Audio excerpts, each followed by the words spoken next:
नमस्कार श्रोताओं, एकादशी व्रत की सबको बहुत बहुत शुभकामनाएं। भगवान विष्णु आपका कल्याण करे। भगवान विष्णु की आराधना करने से माँ लक्ष्मी प्रसन्न होती हैं।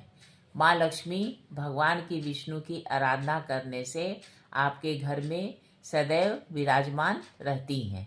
अगर आप धन पाना चाहते हैं तो माँ लक्ष्मी को प्रसन्न करने की जगह भगवान विष्णु की आराधना करें।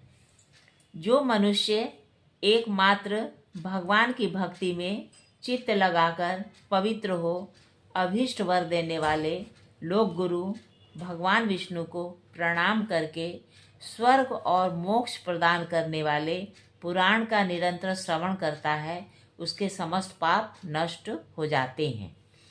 वह इस लोक में उत्तम सुख भोग कर स्वर्ग में भी दिव्य सुख का अनुभव करता है। तत्पश्चात प्राकृतिक गुणों से मुक्त हो भगवान विष्णु के निर्मल पद को प्राप्त होता है। मनुष्य धर्म से ही राज्य प्राप्त करता है, धर्म से वह स्वर्ग में जाता है तथा धर्म से ही आयु, कीर्ति, तपस्या एवं धन का उपार्जन करता है और धर्म से ही उसे मोक्ष की प्राप्ति होती है। इस लोक में तथा परलोक में भी धर्म ही मनुष्य के लिए माता पिता और सखा है। इस लोक में धर्म ही रक्षक तथा मोक्ष प्रदाता है। यह श्रेष्ठ पुराण धर्म की वृद्धि करने वाला तथा परम गोपनीय एवं वेदों को तुल्य प्रामाणिक है। आइए हम भीष्म पितामह के बारे में कथा सुने। उन्होंने प्रसिद्ध क्षत्रिय शत्रु भगवान परशुराम जी से शस्त्र विद्या सीखी थी। जिस समय परशुराम जी ने काशीराज की कन्या अम्बा से विवाह कर लेने के लिए भीष्म पर बहुत दबाव डाला, उस समय उन्होंने बड़ी नम्रता से अपने सत्य की रक्षा के लिए ऐसा करने से बिल्कुल इनकार कर दिया। जब परशुराम जी किसी तरह ना माने और बहुत धमकाने लगे, तब उन्होंने स्पष्ट कह दिया, भय, कृपा, धन के लोभ और कामना से मैं कभी छात्र धर्म का परित्याग नहीं कर सकता। यह मेरा दृढ़ व्रत है। परशुराम जी, आप जो लोगों के सामने बड़ी डींग हाँका करते हैं कि मैंने बहुत अकेले वर्षों तक क्षत्रियों का 21 बार संहार किया है, तो उसके लिए भी सुनिए। उस समय भीष्म या भीष्म के समान कोई क्षत्रिय पैदा नहीं हुआ था। आपने तिनकों पर ही अपना प्रताप दिखाया है। क्षत्रियों में तेजस्वी तो पीछे से प्रकट हुए हैं। परशुराम जी, इस समय युद्ध में मैं आपके घमंड को निसंदेह चूर्ण कर दूंगा। परशुराम जी कुपित हो गए। युद्ध छिड़ गया और लगातार 23 दिनों तक भयानक युद्ध होता रहा, परंतु परशुराम जी भीष्म को परास्त न कर सके।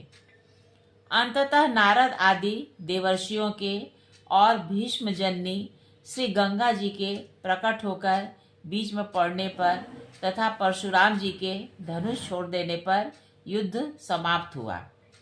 भीष्म ने न तो रण से पीठ दिखलाई और न पहले शस्त्र को ही छोड़ा। महाभारत के 18 दिनों के संग्राम में 10 दिनों तक अकेले भीष्म जी ने कौरव पक्ष के सेनापति के पद को सुशोभित किया। शेष 8 दिनों में कई सेनापति बदले। भगवान श्री कृष्ण ने महाभारत युद्ध में शस्त्र ग्रहण न करने की प्रतिज्ञा की थी।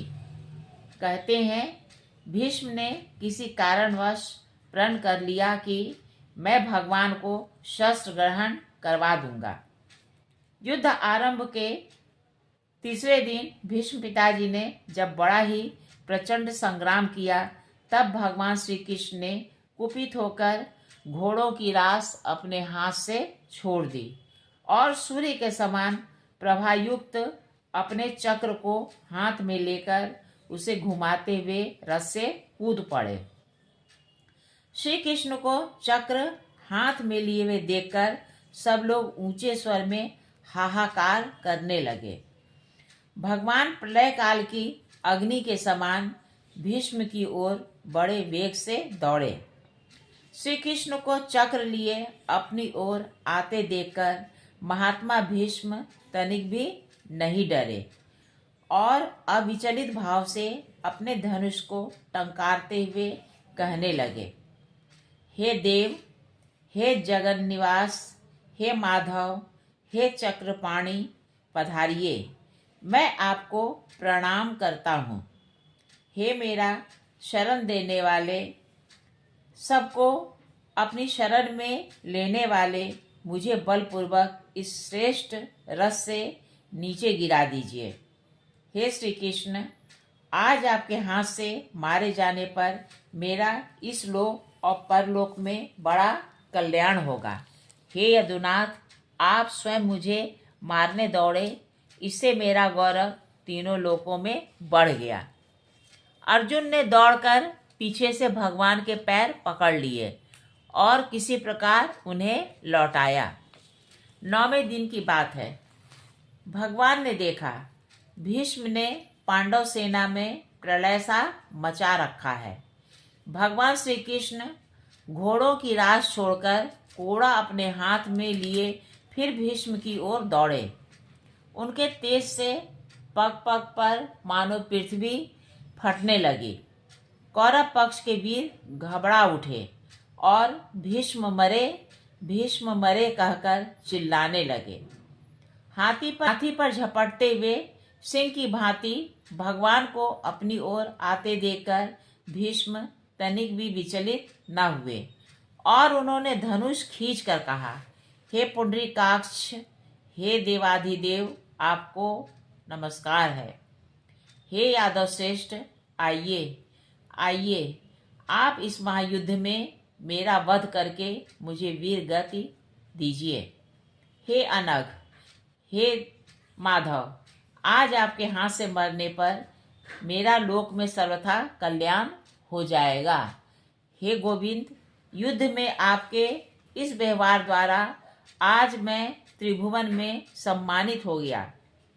हे निष्पाप, मैं आपका दास हूँ, आप मुझ पर जी भरकर प्रहार कीजिए। अर्जुन ने दौड़कर भगवान के हाथ पकड़ लिए, पर भगवान रुके नहीं और उन्हें घसीटते हुए आगे बढ़े। अंत में अर्जुन के प्रतिज्ञा की याद दिलाने और सत्य की शपथ खाकर भीष्म को मारने की प्रतिज्ञा करने पर भगवान लौटे। 10 दिन महायुद्ध करने पर जब भीष्म मृत्यु की बात सोच रहे थे, तब आकाश में स्थित ऋषियों और वसुओं ने भीष्म से कहा, हे तात, तुम जो सोच रहे हो वही हमें पसंद है। इसके बाद शिखंडी के सामने वाण न चलाने के कारण बाल ब्रह्मचारी भीष्म अर्जुन के वाणों से बिधकर शरशैया पर गिर पड़े। गिरते समय भीष्म ने सूर्य को दक्षिणायन में देखा, इसलिए उन्होंने प्राण त्याग नहीं किया। 58 दिन शरशैया पर रहने के बाद सूर्य के उत्तरायण होने पर भीष्म ने प्राण त्याग का निश्चय किया और भगवान श्री कृष्ण से कहा, हे भगवान, हे देव, हे सुरासुरों के द्वारा वंदित, हे त्रिविक्रम, हे शंख चक्र गदाधारी, मैं आपको प्रणाम करता हूँ। हे वासुदेव, आज मेरा उद्धार कीजिए। हे कृष्ण, अब मुझे जाने के लिए आज्ञा दीजिए। मैंने मंदबुद्धि दुर्योधन को बहुत समझाया था। जहाँ श्री कृष्ण है वहीं धर्म है और जहाँ धर्म है वहीं विजय है, परंतु उस मूर्ख ने मेरी बात नहीं मानी। मैं आपको पहचानता हूँ, आप ही पुराण पुरुष हैं, आप नारायण ही अवतीर्ण हुए हैं। हे श्री कृष्ण, आप मुझे आज्ञा दीजिए कि मैं शरीर त्याग करूं। आपकी आज्ञा से शरीर त्याग कर मैं परम गति को प्राप्त करूंगा। भगवान ने आज्ञा दी। तब भीष्म ने योग के द्वारा वायु को रोककर क्रमशः प्राणों को ऊपर चढ़ाना आरंभ किया। प्राणवायु जिस अंग को छोड़कर ऊपर चढ़ता था, उस अंग के बाण उसी समय निकल जाते और घाव भर जाते थे। क्षण भर में भीष्म के शरीर से सब बाण निकल गए। शरीर पर एक भी घाव न रहा और प्राण ब्रह्मरंध्र को भेद कर ऊपर चले गए।